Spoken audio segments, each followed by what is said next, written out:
If people aren't getting saved, if people aren't coming, if things aren't happening, if prayers aren't getting answered, it's not because He's not the same, it's because we've changed.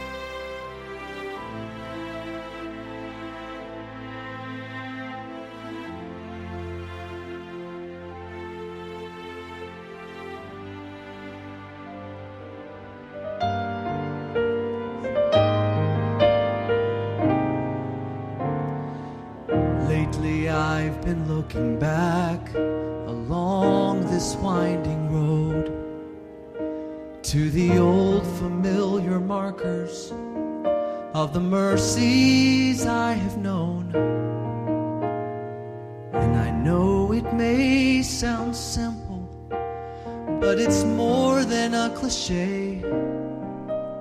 There's no better way to tell you than to say God's been good in my life. I feel blessed beyond my wildest dreams. March 16, 1975, a 17-year-old heathen hillbilly from Kentucky. My sister was on fire for the Lord, older sister, and I had a brother-in-law that was drunk.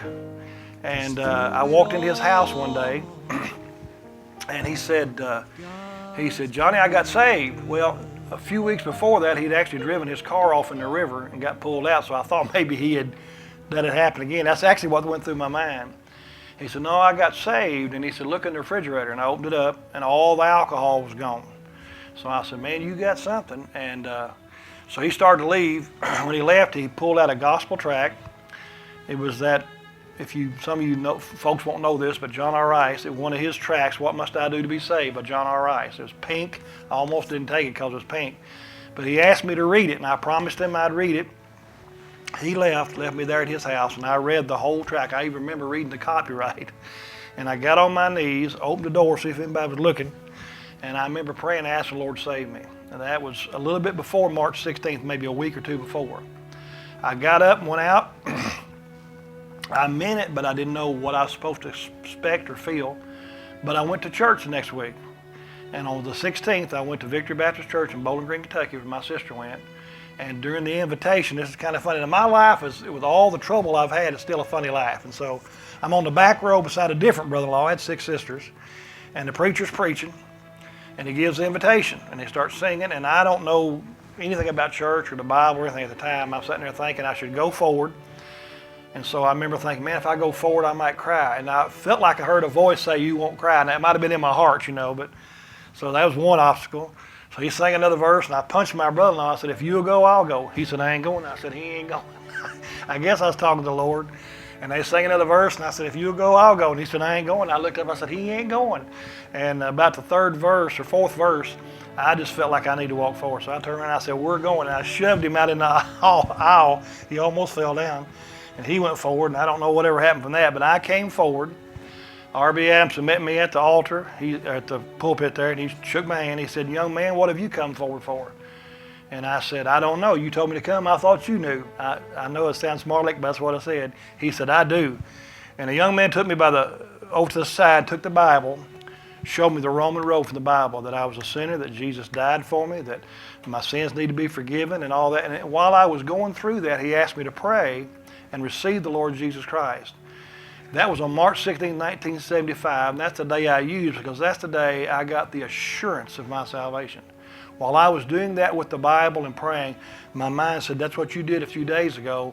And so I knew I was saved because I did what the Bible said to get saved. Whosoever shall call upon the name of the Lord shall be saved. And I got saved that day. And years later, I look back on it, I believe that sometime after that, maybe 2 or 3 weeks later, I remember riding in the back seat of a car going back to my home with some other people.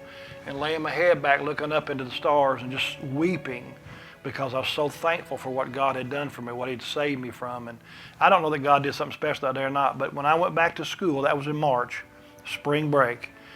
When I went back to school the next week, I was carrying a Bible, witnessing.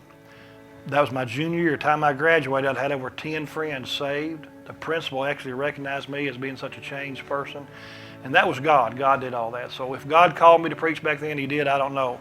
In '83 is when I made it public that I felt like God had called me to preach. And I know I did vacation Bible schools and all those kind of things. And but the first church that I pastored was Campbellsville Baptist Temple, Campbellsville, Kentucky. That was in '92. I was ordained.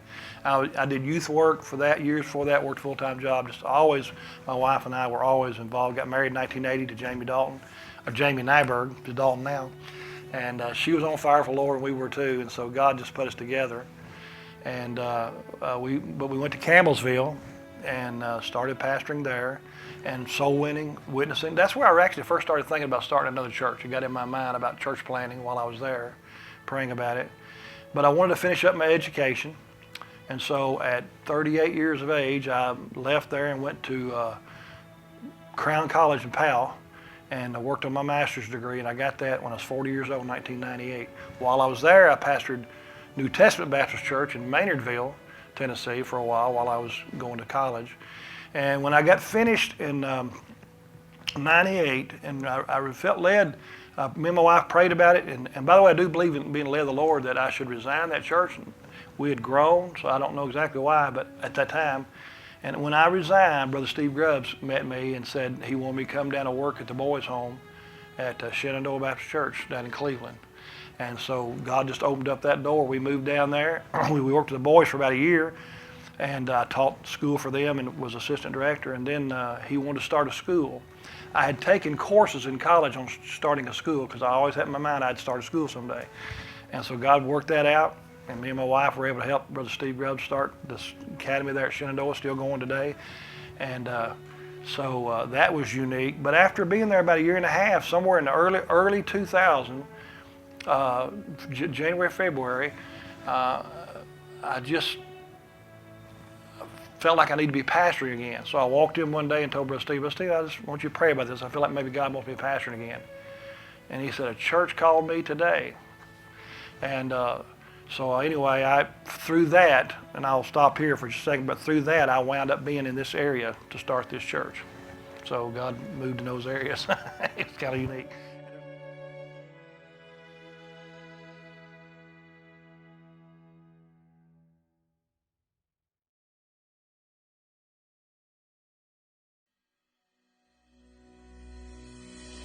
So September 2000, you started the church.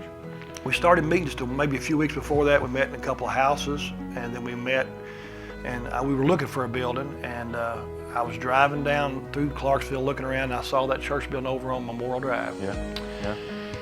And it was empty, and I found the owner. The owner was a doctor, and he had bought it from the church that had been there. So I got a hold of him, contacted him, found out what he wanted for it. If I remember correctly, and again, when people watch this, if it's old timers, I'm going with the best memory I've got. But it seems like what he wanted was about what we were bringing in, and I didn't take a salary at that time, and so we were able to get that building because I knew if we could get a building, we could move a little faster. Right. And we did that. But we chartered down here at on Riverside Motel down on Riverside. Had a charter service there and all that. And so we that was working out. We prayed about the name, got the name. Actually, it was kind of unique. My mother was the first money I got. She got her Social Security check. She gave me her tithe, and I opened up a checking account for the church with her tithe. And that was kind of unique because I had read starting a church, you got to get a bank account, and you got to get some mail coming to it. So we started that, started getting some mail coming in, and. Anyway, so that was September. November, we moved into that building over Memorial Drive. How long were you in that Memorial Drive building? We were there from November of 2000 till sometime 2007. That's when we moved to the big church down there. That's when you moved to over on Ashland Road area. And that's when we had been there all that time, and our most growth was there. We eventually started renting the gym behind it. It was kind of unique. We actually started that as a business. My wife Jamie took that on as we called it Rent-A-Gym. She actually was the manager of that for the doctor that had the business, and then eventually we got the whole thing and then rented the house beside it, and we were growing. So we knew we needed a place, but they would not sell us that place. And so that's where it all led to. And God, everything you think in life don't always work out the way you think it ought to, but it's always good if you're following the Lord. Right.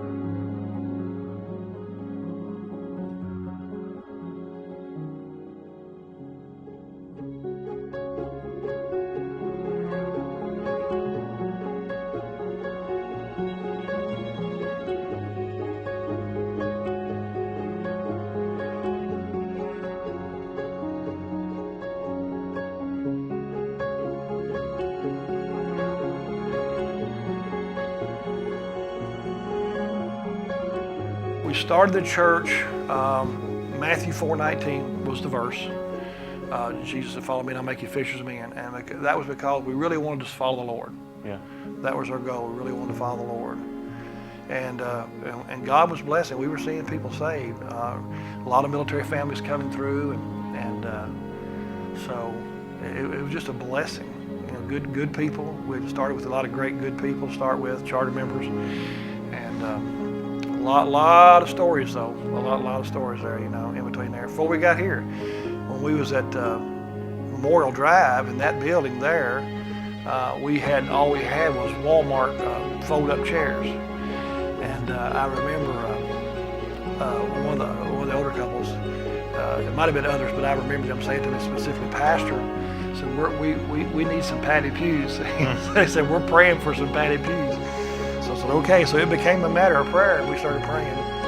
And a fella from the Soul of the Lord came by. I'm trying to think of his name. I can't remember. It wasn't Brother Smith. Somebody worked for him. And what we were talking to him about it. So a few days later, he called me and said, "There's a church in Wrightsville Beach, North Carolina, all the way up on the coast, that has some pews that they're getting rid of. If you want them, you can have them if you'll go get them."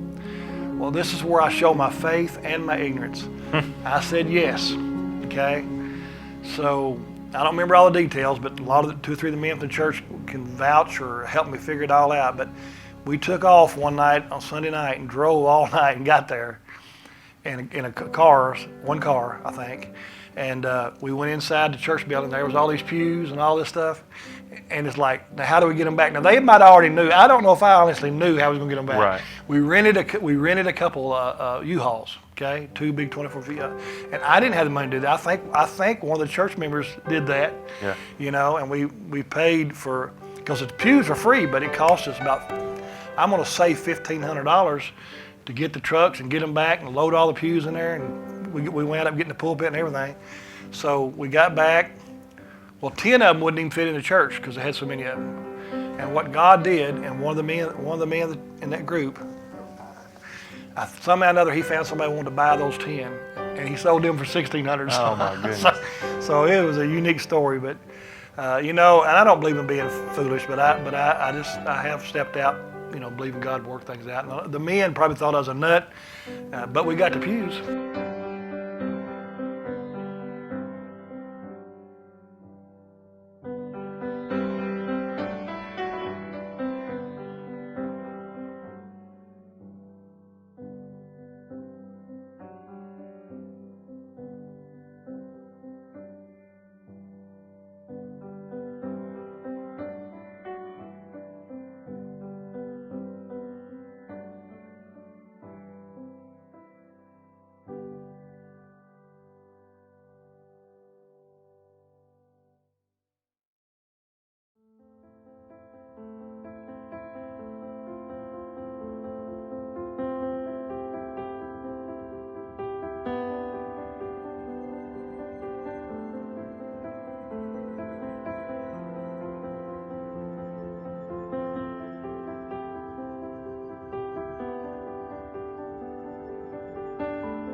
that's a ministry right there. What were some of the first ministries that y'all started? Because soul winning is obviously one. Sure. I mean, that's a ministry Sure. that every church needs to have. But you think about some of the other ministries that were started. What was maybe We y'all? started missions right off the bat. Matter of fact, one of the first missionaries that we ever supported us. He was a missionary to Japan. I think his name was Glenn Zemke. And he started supporting us. He heard we started a church, and he started sending me money. And so we started supporting them as a church. But we started missions. I went to, we're praying about a bus ministry. And I went to, spoke at Temple Baptist Church. Brother Sexton had me speak somewhere. Anyway, he had me up, and he just turned around and asked me a question. He said, "What can we do for you? Need anything?" And I said, "Well, you could give us a bus." And he said, "Okay." And he turned around and said, "Give him a bus." And they gave us a bus, which was, I wasn't expecting that, but so we got the bus and we started visiting. People got involved in that. And a lot of people worked in that. We had a lot of kids on those buses. And so missions, bus ministry, and I always wanted to have a school, so I knew that was in the makings. But we put little buses, little sticky buses on the wall on one side. You might see them, some picture in the old building over there. And we'd raise enough money for that. Then we did that for missions, then we did it for our building fund. We would put little pictures of houses. Every time we get a certain amount of money, we'd do that. Right. And that was fun watching God do that. We had a lot of good preachers in, even though like you're doing here, I'm sure. But I don't know if the people at that time even knew how important these people were that I was having in. But like, Raymond Barber, a hero of the faith. Dolphus Price, he's done gone to heaven. Tom Wallace, Dr. Tom Wallace, and Dr. Sam Davison. Right. And then and I love Brother Decker, and I got all my friends that came, but these are guys that were known pretty popular. We would have them in. One of the biggest ministries we started is that Gateway Advance. We started writing a paper right off the bat. We'd send it out.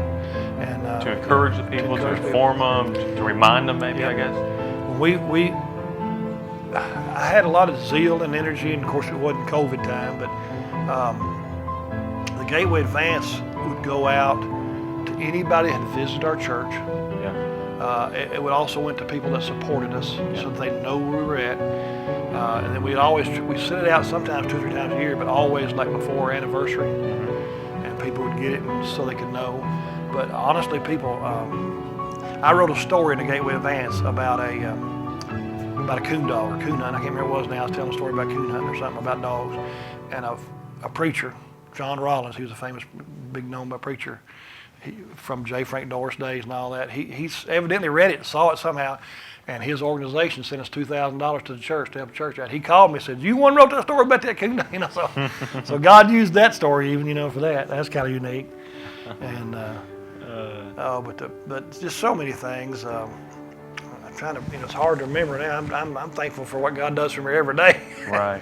Well, as we, we're celebrating our 20th anniversary. Yep. So as we move to that special day, obviously, you've no doubt have the memories, you have things that run through your mind, but thinking back on the last 20 years, if there was one thing that you could kind of summarize to those who were, or say, something that you would want to say to those who were a part of the church start, those who were, a part of the church at some point, Right.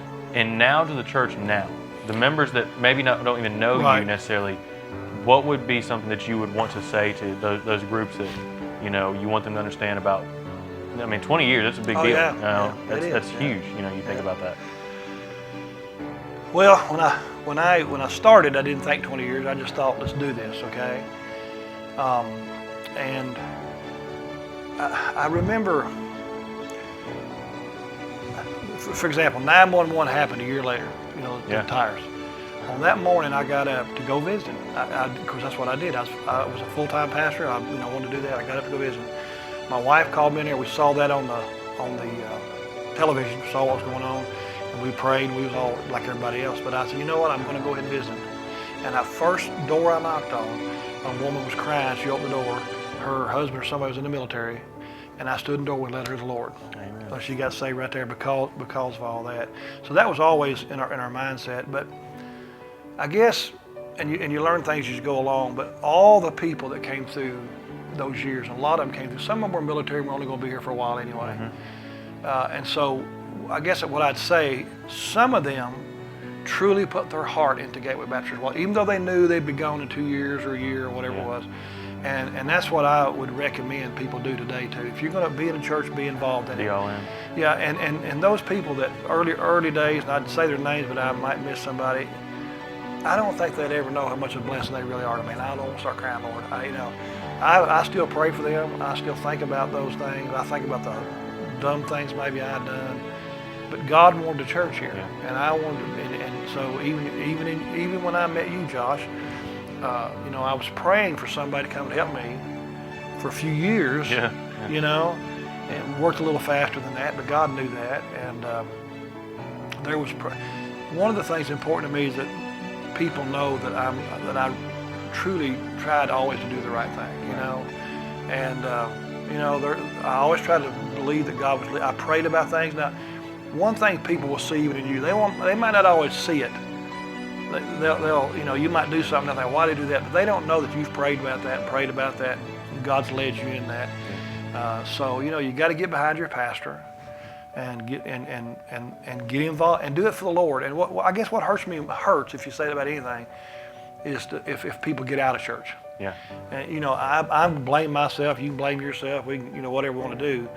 But truly, I've had preacher friends that have messed up, and that just breaks my heart. But I'm serving God, and they need to serve the Lord. Yeah. And it is great to have a church. I don't know their names, but when I first started a church, I heard people tell me somebody tried to start one here a year ago, somebody tried to do this, so they don't always work, And I tried things as a pastor that didn't work, as far as a big school or trying to get a big building and all that kind of stuff. That didn't work, but we never changed the message. Right. We never stopped loving people and loving the Lord and going forward. Well, I appreciate you in the ministry that you started. Obviously, I enjoy the opportunity to pastor this church, but everything that has been done here is for the honor and glory of the Lord. From the starting of the church even till now. And you and Miss Jamie may never know this, but the Lord used you all in more ways than you'll ever realize in the area of Clarksville, Tennessee. God's been good.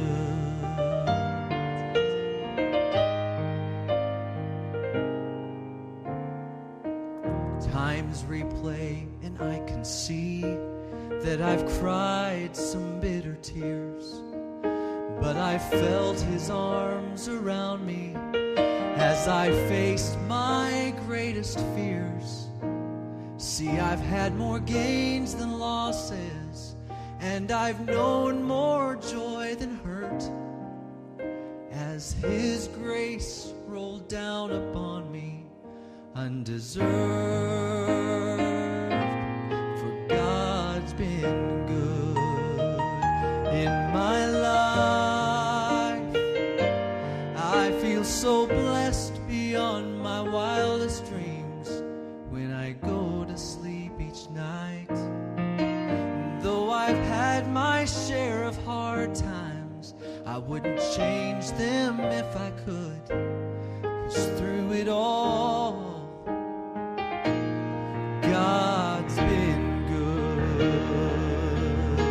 See, God has been my Father, my Savior and my friend.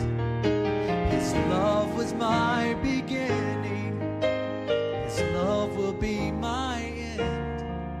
I could spend forever trying to tell you everything He is, but the best way I can say it is this: God's been good in my life. I feel blessed beyond my wildest dreams when I go to sleep each night. Though I've had my share of hard times, I wouldn't change them if I could. 'Cause through it all,